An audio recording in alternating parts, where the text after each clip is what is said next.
Hi, and welcome to What's the Tea in L&E. I'm Leah. I'm Emily, and today we have a special guest. I'm King. King is one of our great mentors here at Woods Rogers, Van Deventer Black. And what are we talking about today, you guys? We're talking about the DOL news that came down yesterday.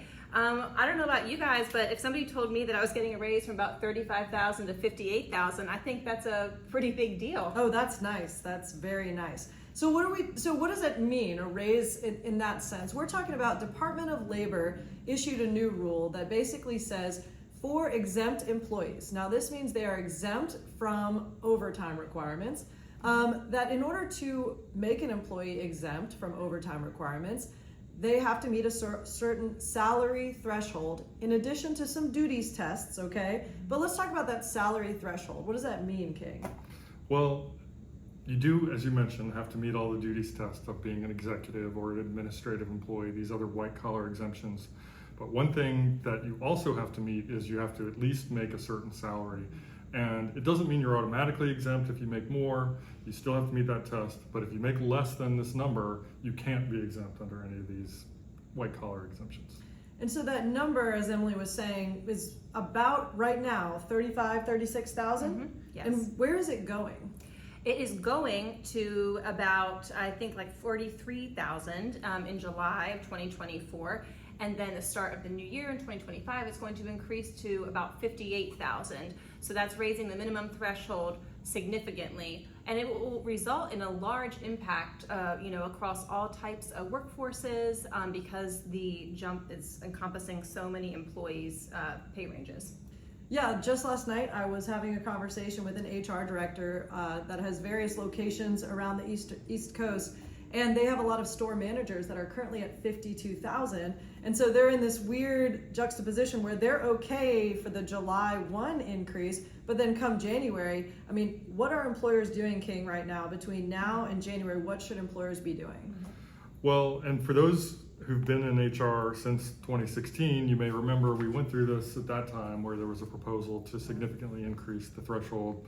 And what we did then, and I think what we're going to have to do now, is analyze these employees for whether or not they're close enough to these numbers. And really, we're so close to even the January number that you have to think about 58. Is this employee someone we could feasibly give a raise up to that number? The duties test hasn't changed, so if they meet that exemption, it's a good time to make sure they meet the duties test, but if they meet that element of the test, then they can stay exempt for all other employees. And so presumably the ones in the high 30s, low 40s are going to be particularly the ones where we are going to just have to make that conversion. And that's a difficult thing to do sometimes. You have to sit down with an employee and make sure they understand that this is not about that we think you're somehow less valuable. This is the federal rules that we have to follow. Yeah. And maybe there's some good news of, hey, you're also going to be entitled to overtime. So, right. You may make more. One element of this that we've talked about is, what do you do with that person's base pay?